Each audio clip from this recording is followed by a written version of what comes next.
The Attorney General outlined the context for the workshop, noting it is the first of two to be held this year.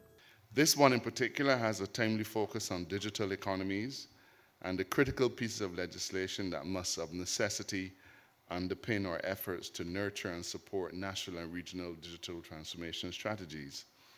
It represents an intersection between law and technology, and it seeks to foster a greater understanding of how modern legislation in key areas such as telecoms, financial services, cybersecurity, and cybercrime, and several others help to create an enabling environment for digital trade.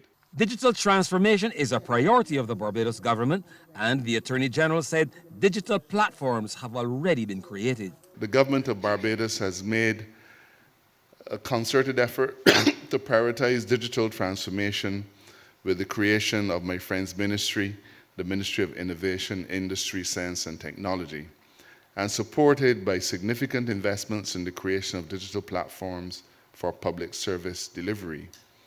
The pandemic led to the acceleration of these initiatives and allowed us to redouble our efforts on digitizing several processes relating to the grant of business licenses, for example, and the facilitation of electronic payments for various services.